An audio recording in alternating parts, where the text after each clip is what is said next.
খেয়াল করুন, এটা হচ্ছে হিরো স্প্লেন্ডার মোটরসাইকেল। এটাকে খুলে ডাবল স্ট্যান্ড ভাঙা, তো যেভাবে হোক এটাকে পিছনের চাকা খোলা হয়েছে। চাকা লিক ছিল বিদায় কিন্তু চাকাটাকে খোলা হয়েছে, যে এখানে চাকা লিক সারা হয়েছে, কমপ্লিট করা হয়েছে। কিন্তু বিষয়টা হচ্ছে যে লিক সারা হয়েছে সেটা না, অন্য বিষয়।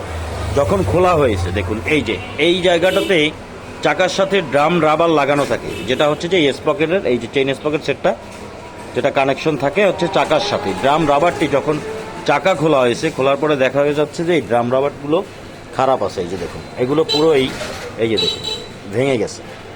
এগুলো এই ড্রাম রাবারগুলো ভাঙা থাকলে কি ক্ষতি হতে পারে বা কী ধরনের সমস্যা হয় বা কখন চাকার ড্রাম রাবারগুলো চেঞ্জ করতে হয়, এ সম্পর্কে ডিটেলস ইনফরমেশন দিয়ে আমার চ্যানেল 2টা ভিডিও আপলোড করা আছে। চ্যানেল সাবস্ক্রাইব করে রাখলে পেয়ে যাবেন, অথবা চ্যানেলে ঢুকে সেই ভিডিওগুলি দেখে আসবেন। এবং যে কোনো সময় পিছন সাইড থেকে গিয়ার দিয়ে যখন বাইকটা চালানোর চেষ্টা করবেন, পিছন সাইড থেকে যদি কোনো ধরনের শব্দ হয়, গিয়ার দিয়ে যখন আপনি ক্লাচ ছাড়বেন বা সামনের দিকে এগোতে যাবেন, তখন যদি কোনো প্রকার শব্দ হয়, খাটখাট করে কোনো শব্দ করে, তাহলে অবশ্যই চাকার এই যে ড্রাম রাবারগুলোকে একটু চেক করাবেন যে এগুলো ভালো আছে নাকি খারাপ আছে। আর চ্যানেলটাকে সাবস্ক্রাইব করে রাখলে ডিটেলস ইনফরমেশনের ভিডিওগুলি আপনারা কিন্তু পেয়ে যাবেন। ভিডিওটি দেখার জন্য ধন্যবাদ সবাইকে।